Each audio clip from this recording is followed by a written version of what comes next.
Eu sempre gosto de começar minhas palestras com uma pergunta. E eu quero que vocês levantem a mão quando eu fizer essa pergunta. Quem de vocês prioriza entrevistar pessoas neuroatípicas em processos de construção de experiência? Pouca gente, eu devo estar vendo umas 10 pessoas no máximo.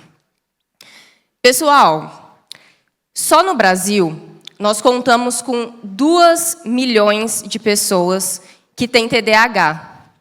Aqui eu não estou considerando pessoas que têm dislexia, pessoas com autismo e outros tipos de neurodivergência. Eu estou falando apenas das pessoas com TDAH. Será que só 6 pessoas nesse palco que consideram essas pessoas para fazer experiências suprem as necessidades de pessoas com TDAH para ter boas experiências na rotina? O quanto que essas pessoas estão sendo prejudicadas nas suas rotinas por não terem suas experiências pensadas? E eu falo isso com muita tranquilidade, porque eu sou uma pessoa com TDAH. E eu só descobri isso aos 22 anos. E essa descoberta me trouxe algumas percepções de que eu não era burra, pelo contrário, de que eu era uma pessoa capaz, mas com algumas limitações, e que eu precisava me adaptar aos produtos que não eram pensados para mim.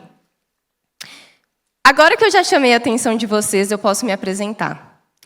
Prazer, eu sou Dora Ribeiro, sou nascida na cidade de Porto Ferreira, no interior de São Paulo. Sou filha do Kleber, da Luciana, irmã da Isabelle, e não nasci em berço de ouro. Muito pelo contrário. A minha família vem de uma classe média baixa, onde eles priorizaram pagar a minha escola para que eu pudesse me desenvolver e ocupar espaços que normalmente são assim, com muito mais pessoas brancas do que pessoas pretas. Mas isso me motivou muito na vida. Porque, no final, me deu a possibilidade de construir o Aquilomba, que hoje é uma grande comunidade de designers pretos brasileiros, publicar um livro aos 19 anos, que falava sobre a narrativa de mulheres pretas brasileiras e vender 3.500 exemplares. Trabalhar em grandes empresas do Brasil, como a iFood, Grupo Boticário e Localiza.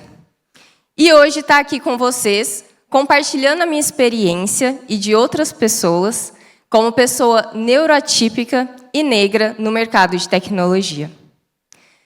Mas essa história não é sobre mim.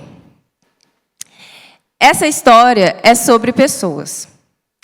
Sobre pessoas que são negras, sobre pessoas que têm TDAH e sobre pessoas que ocupam esse espaço da tecnologia no mundo. Mas para eu poder contar essa história, eu tenho que citar um pouco do Aquilomba. O Aquilomba é uma comunidade que hoje conta com 300 membros. Nós possibilitamos a contratação de mais de 20 pessoas e foram distribuídas mais de 20 mil bolsas de estudo. E dentro do Aquilomba, nós começamos uma escola. Entendemos que precisávamos capacitar essas pessoas pretas para que elas ocupassem cargos de senioridade e liderança no mercado. Durante essa trajetória dentro do Aquilomba, nós contamos com aulas com líderes de mercado, como a iFood, Itaú e outras empresas, que puderam ensinar muito para os nossos alunos. Só que teve uma virada de chave. Essa virada de chave se chama Jéssica.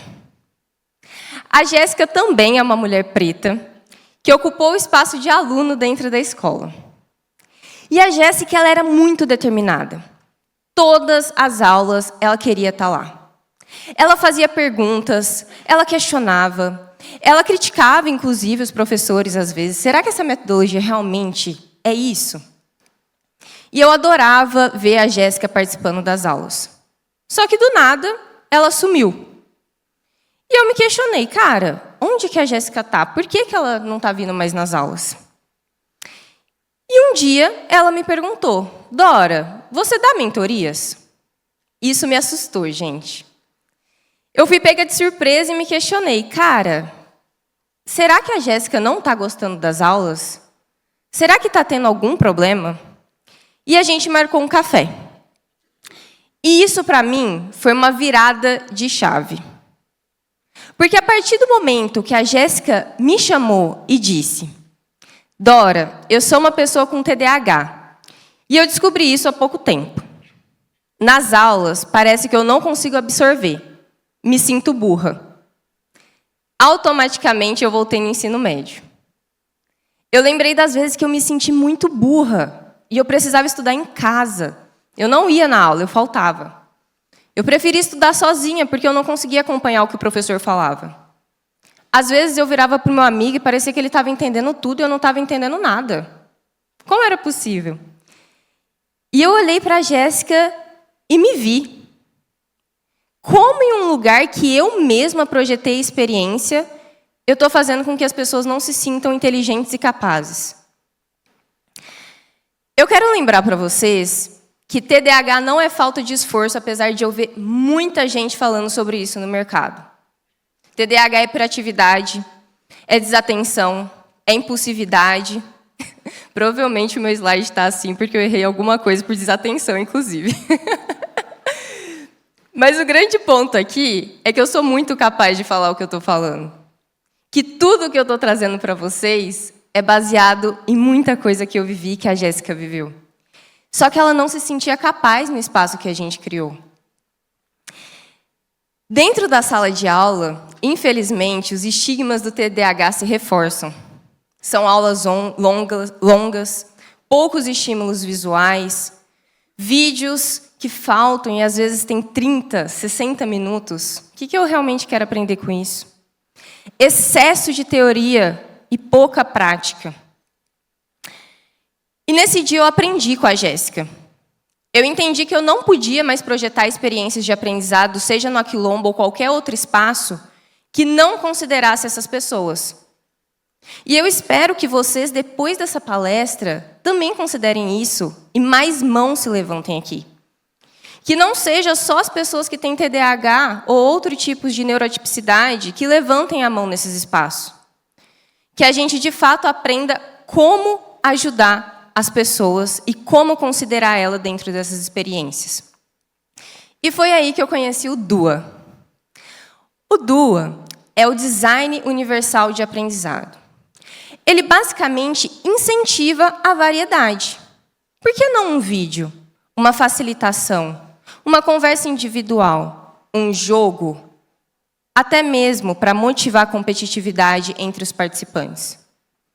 Por que a sala de aula tem que ser tão rígida, cada um sentado no seu lugar, sem realmente pensar no que cada um precisa?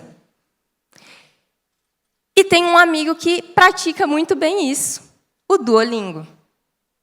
Para se desenvolver o Duolingo, foi estudado muitos anos do DUA. Foram chamadas professoras, designers, desenvolvedores, que pudessem realmente praticar esse método da pedagogia dentro da tecnologia. Mas nós, designers, também somos capazes de fazer isso. Ler um artigo que considera o DUA, ler um artigo que considera o TDAH, falar com pessoas entrevistadas que considerem todas as questões que elas vivem e limites que elas vivenciam para desenvolver esse aprendizado. E dentro do Duolingo, ele basicamente e simplesmente faz o seguinte: é a prática e teoria integrada, ou seja, as pessoas não só ouvem teoria e depois executam, é tudo ao mesmo tempo. Desafios diários para motivar. Então, sempre que a pessoa está aprendendo, ela tem também um desafio, para que ela realmente possa colocar aquilo em prática durante a rotina dela. E individual com competitividade. Ou seja, no Duolingo a gente não precisa sentar dentro de um grupo com muita gente para aprender. A gente pode simplesmente aprender sozinho, mas participar de um ranking, ver o que as outras pessoas estão aprendendo, se desenvolver. E foi assim que nós trocamos o aprendizado da Jéssica de aulas por mentorias individuais e experienciais. Assim como no DUA, a gente pegou a prática e teoria e incluiu facilitação e dinâmicas de aprendizado. O que significa isso? Sabe quando o designer senta numa sala com vários gestores, líderes, CEOs e facilita uma reunião? Nós começamos a facilitar o aprendizado dela dessa forma. O que você sabe? O que você não sabe, Jéssica? Quais são as suas dificuldades? Nós implementamos desafios semanais. Como que ela poderia estar se desenvolvendo enquanto ela não estava dentro da sala de aula? Como que ela poderia cumprir com tarefas que não fossem chatas, só uma lição de casa, mas que sim fossem práticas na rotina? E uma evolução entre mentorados. O que cada um está aprendendo? Como que eles podem se desenvolver? E foi assim que a gente conseguiu fazer com que a Jéssica se desenvolvesse. E antes de mostrar como está o momento dela, eu quero saber se alguém imagina. Alguém quer dar um chute? Ai, gente, vocês estão desanimados. Nesse momento, o foco passou a ser a pessoa e não o conteúdo. E foi assim que a Jéssica, depois de 6 encontros de mentoria, se realocou no mercado. Ela conseguiu ocupar uma vaga de designer júnior na PagBank, aplicando tudo aquilo que ela desenvolveu e tinha como gap dentro da mentoria. E pode parecer aqui que eu estou tentando vender alguma coisa, mas na verdade não. O que eu estou querendo mostrar para vocês é que muitas vezes a gente tenta trazer só para o coletivo, só para a visão em grupo, só para as aulas que são sempre a mesma coisa, sentar na cadeira e estudar sozinho, ou sentar na cadeira e estudar com outras 30 pessoas, e, na verdade, a gente precisa olhar para quem está sentado ali. Quais são as necessidades dessa pessoa? Quais são as dificuldades dela? Quais são os gaps? Será que essa pessoa realmente não está conseguindo entrar no mercado porque ela é ruim? Ou será que ela não está conseguindo entrar porque são gaps específicos que ninguém está querendo lidar? E só precisa de uma pessoa para olhar para ela e querer ajudar. E ela conseguiu, e está muito bem. Foram 40 aulas do Aquilomba Mais, em grupo, coletivas, substituído por 6, que foram muito melhores, em encontros individuais. E eu acredito que sempre que a gente impacta a pessoa usuária, a gente alavanca o negócio. Nós não aumentamos o faturamento do Aquilomba em 2 vezes. Nós aumentamos em 200%. Exatamente porque a gente começou a olhar para a pessoa, para o indivíduo, para o que era necessário para que ela se desenvolvesse. Considerando as limitações, considerando quem ela é. Porque o TDAH não é uma limitação. O TDAH faz parte dela, é quem ela é. E hoje a gente tem o foco em aprendizado, foco em desenvolver pessoas, incremento e em escala. Começando de 1 para 2, até chegar no máximo possível de pessoas.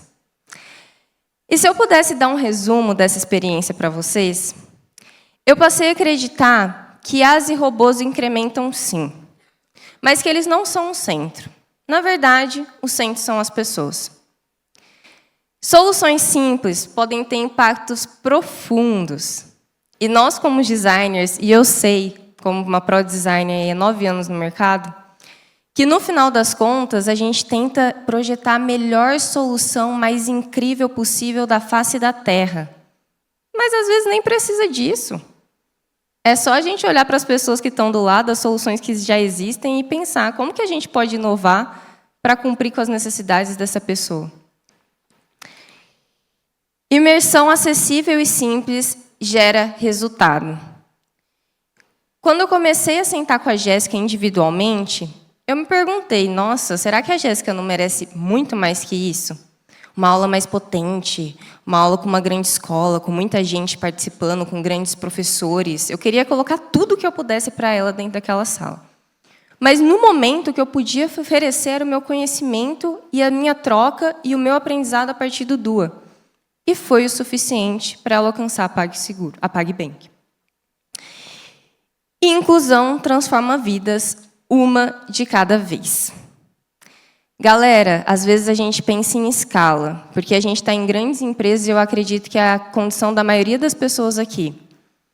Só que para escalar, a gente precisa começar pelo básico. Não adianta querer desenvolver a melhor solução no primeiro momento. Não. A gente vai começar aos poucos resolvendo as necessidades, talvez de um indivíduo, 2, até que a gente entenda real o problema, as necessidades, o ponto que realmente é importante de transformação para a vida daquela pessoa e escale. E hoje eu convido vocês a refletir. Quantas pessoas com TDAH, quantas pessoas neurodiversas vocês já entrevistaram? Quantas vocês priorizam entrevistar e colocam isso na rotina de design de vocês? Eu espero que eu possa ter gerado alguma reflexão sobre isso, que quando vocês também julgaram meus slides pequenos, vocês tenham transformado essa visão, porque isso faz parte de mim também, e que, ao mesmo tempo, eu possa ter mudado a visão de vocês em relação a pessoas neuroatípicas. Muito obrigada.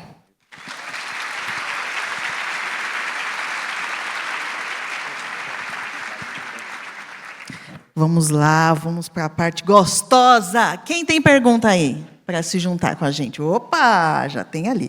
E aí, para aquecer, eu queria que você me contasse uma coisa. Por que é importante aprender sobre aprendizagem para projetar experiências imersivas incríveis?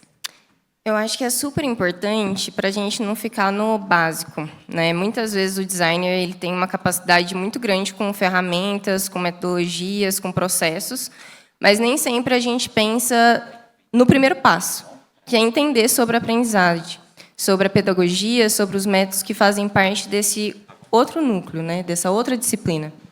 Eu acredito que, a partir do momento que a gente olha para isso de verdade, a gente consegue aprofundar essas experiências e desenvolver produtos, serviços, mecanismos que realmente ajudem as pessoas a evoluir, a crescer, né? Então, é aprender de verdade.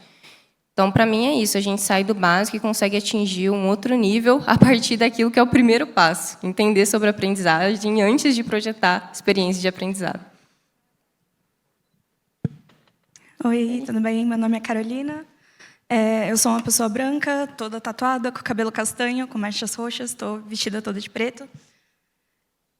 Eu amei a sua palestra, você foi muito necessária. Ai, que bom. Eu sou uma pessoa autista e eu descobri que eu tenho TDAH esse mês, é tudo muito recente para mim. E eu sempre advoguei pelas pessoas neuroatípicas, né? Só que eu queria saber da sua perspectiva do outro lado da moeda, né? Então, você, dentro de uma empresa onde você não está sendo reconhecida como uma pessoa que precisa de acessibilidade, o que você faria para você poder se sentir mais incluída? Você tem alguma dica sobre isso? Como que eu faria, estando dentro de uma empresa, para me sentir mais reconhecida como uma pessoa com TDAH? Isso, como você buscaria acessibilidade dentro da empresa? Porque, geralmente, reuniões, né, esse tipo de coisa, acaba sobrecarregando bastante, porque a gente não tem esse tipo de acessibilidade. Então, como você chamaria a atenção para isso? Então, eu acho que nem sempre isso vai ser considerado de imediato, porque eu acho que as pessoas não pensam sobre isso. E está tudo bem elas não pensarem, no sentido de que pode ser que ninguém tenha alertado elas sobre isso, pode ser que elas não tenham estudado sobre isso, apesar de ser um tema muito comum hoje nas redes sociais, né? Mas, pelo menos nas experiências que eu tive, eu sempre tentei trazer para as pessoas que eu sou uma pessoa com TDAH. Muitas vezes isso colocou as pessoas que estão fechadas a entender sobre, contra mim, mas muitas pessoas mais abertas a me ajudar a ocupar melhor aquele espaço.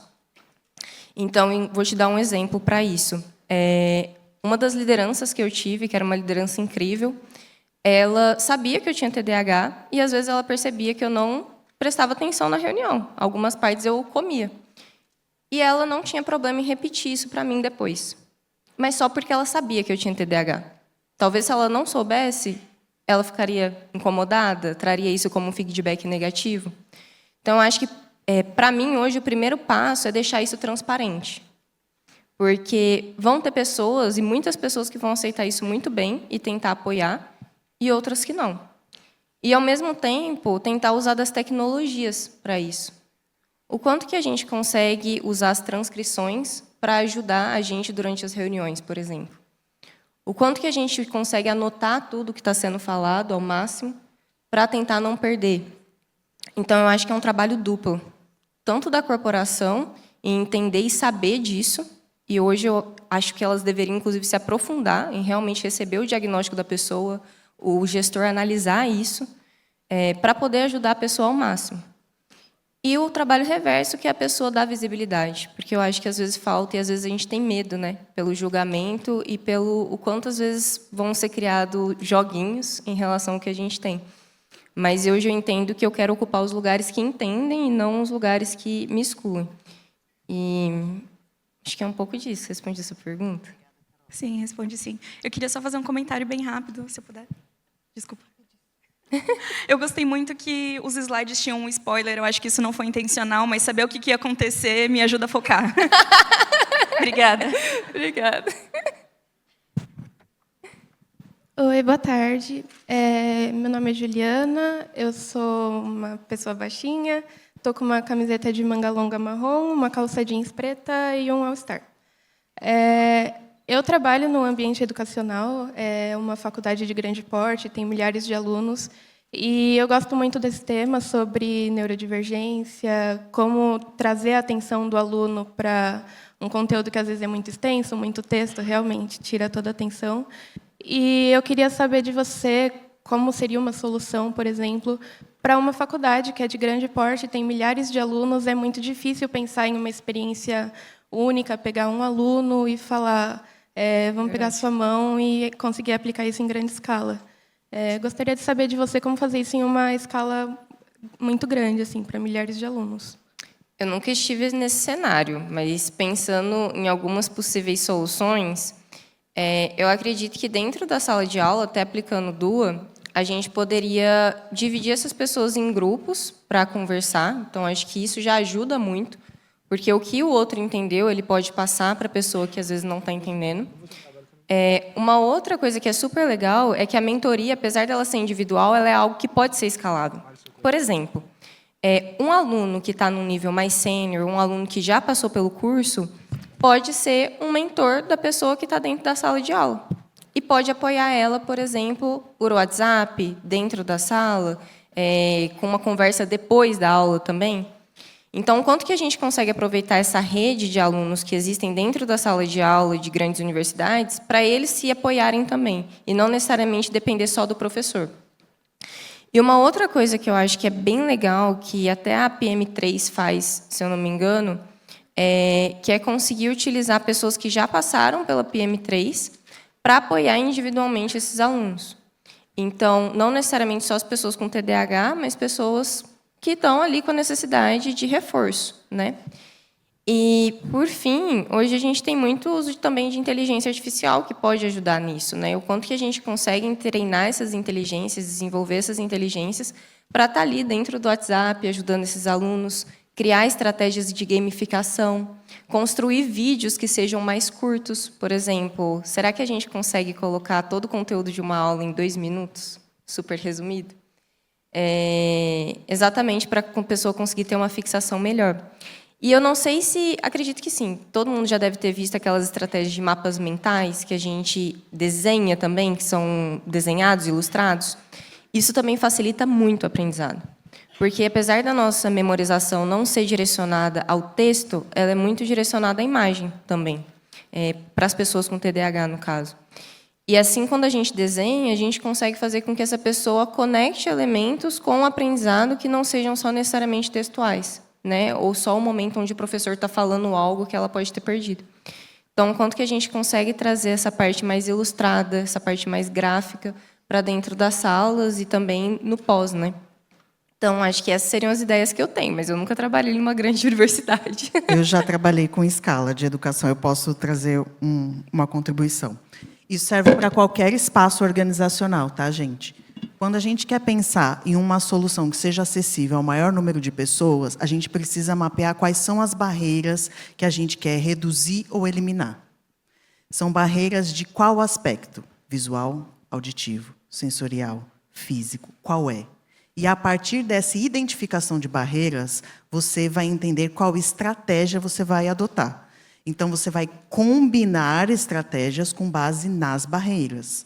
Então, quando você tem uma preocupação sobre a individualização, a escuta individual ela é importante para qualificar como aquela barreira se estabelece. Mas você não vai pensar necessariamente no ensino individualizado de uma grande universidade. Você vai mapear essas barreiras. E o desenho universal para a aprendizagem, ele prega que a multiplicidade de linguagens, ou seja, visual, auditivo, sensorial, experienciar, ele vai fazer com que esses estímulos somados aumentem a aprendizagem. Porque algumas pessoas aprendem melhor ouvindo, outras vendo, outras experimentando, outras ensinando, outras. Então, se você tiver todas essas possibilidades à mão, a probabilidade de um grupo diverso aprender é maior. Aulão. Obrigada, viu?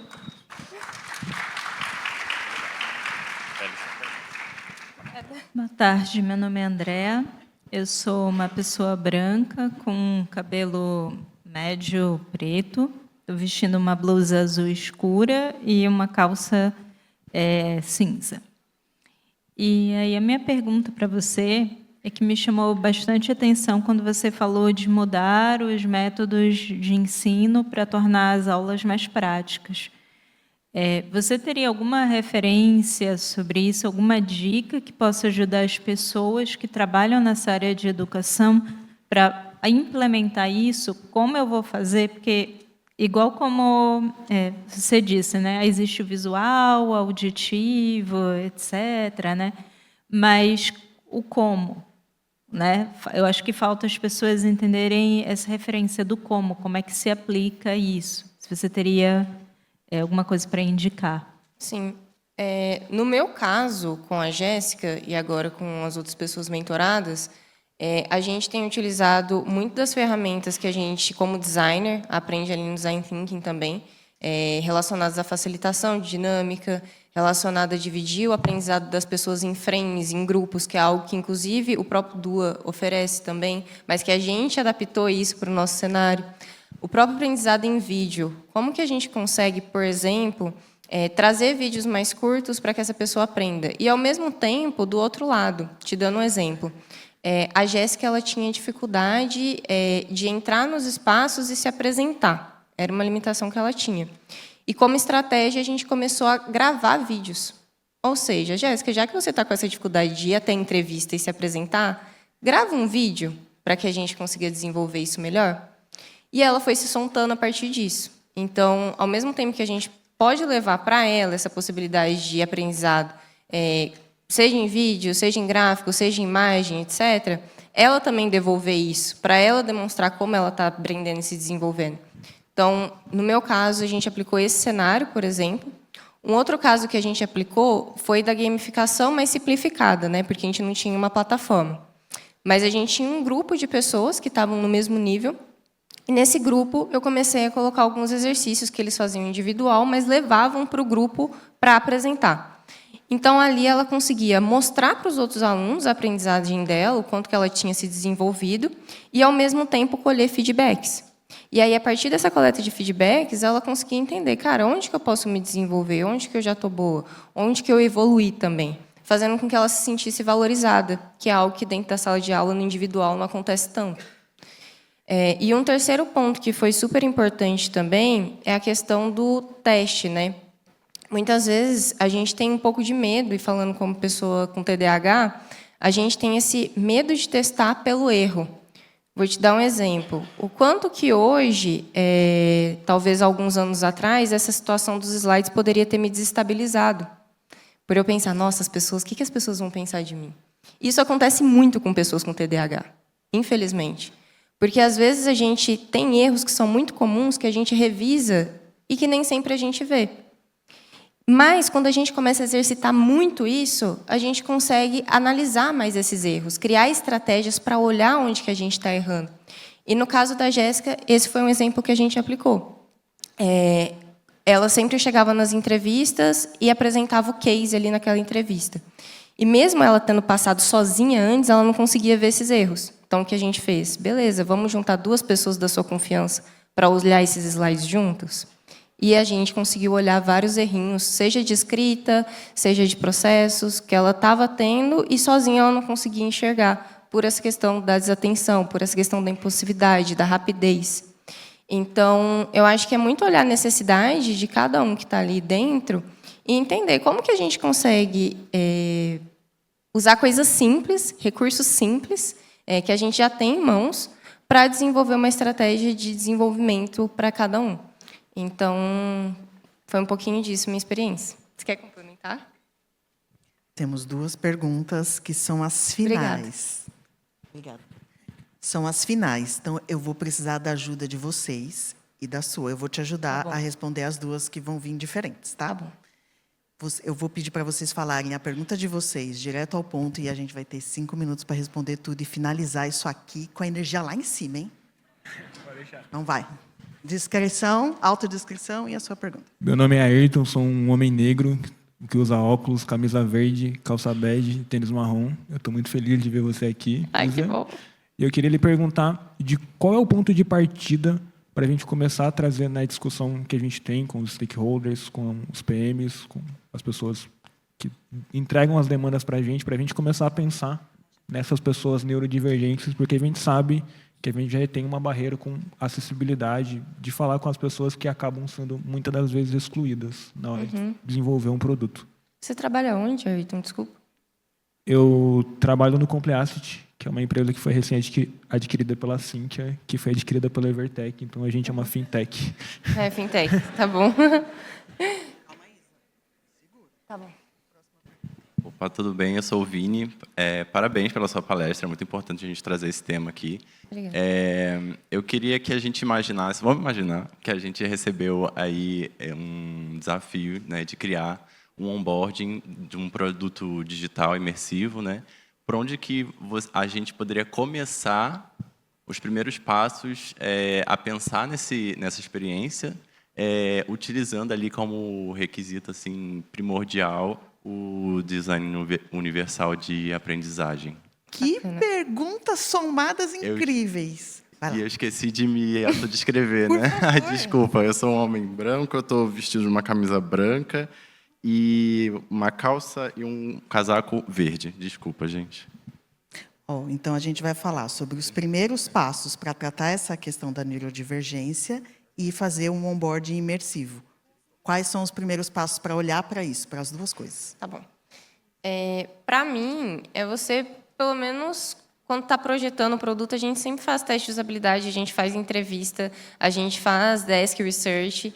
Então, quanto que a gente está incluindo dúvidas ali na nossa matriz CSD, por exemplo, que correspondam às necessidades desse público? Será que dentro do time de vocês não tem alguém que seja uma pessoa com TDAH ou outro tipo de neurodivergência, neurotipicidade, que ela possa dar feedbacks e trazer perguntas relacionadas também a esse público, para vocês aprenderem como perguntar sobre isso e depois não depender só dela também? Então, eu acho que vai muito nesse sentido. Como que dentro do nosso processo a gente faz o básico, né? Será que dentro do formulário a gente não pode questionar? Aqui, você é uma pessoa neurotípica? Qual tipo de neurotipicidade você tem? E aí, quando a gente vai para a entrevista, a gente valoriza e olha para essas pessoas também e tenta escutar o repertório delas sobre isso. Porque, às vezes, a gente está tentando trazer algo muito complexo, do tipo, nossa, como olhar para pessoas neurotípicas? Mas, na verdade, é só uma parte do processo mesmo, que é conseguir coletar os dados, conseguir alcançar essas pessoas e, a partir daí, incluir isso dentro do nosso processo de design, né, dentro das nossas soluções. Então, eu acho que, como ponto de partida, eu olharia para isso. Ali dentro da nossa CSD, ali dentro da nossa identificação do problema, como que a gente já está incluindo dúvidas sobre esse público? Né? Então, o primeiro passo. Dentro da parte de entrevistas, a gente está olhando para esse público? Como que a gente traz pessoas aqui para falar sobre isso? Dentro da parte de prototipação, validação, teste de usabilidade, consideramos essas pessoas? Dentro da parte de análise de dados. Então, assim, sempre fazendo essa revisão. Porque eu acho que a gente faz muito isso, por exemplo, para pessoas que têm problemas tipo visuais, têm problemas auditivos, mas acho que está chegando no momento que a gente está melhorando isso, de zero, de ser bom ainda, e aí a gente começa a olhar para outros grupos também que a gente ainda não olha. Então, para mim, vai um pouco nisso, resposta do Ayrton. E a sua, muito em relação ao onboarding, né? E aí você está falando de recepção de pessoas mesmo, né? Vamos imaginar que, se a gente está falando de uma experiência imersiva, assim, vamos imaginar que a gente tem esse contato ali físico, né? mas é um espaço digital também, né? Então tem esses dois vieses, né? Híbrido. Para mim, o que eu já passei em empresas que fizeram a diferença, que consideravam que eu era uma pessoa com TDAH, é que dentro do onboarding eram pessoas que colocavam ali não só textos para eu ler, para tipo absorver o conteúdo, mas também imagens, colocavam formas de vídeo para eu entender o conteúdo, e que, por exemplo, até uma coisa básica, leitura de contrato.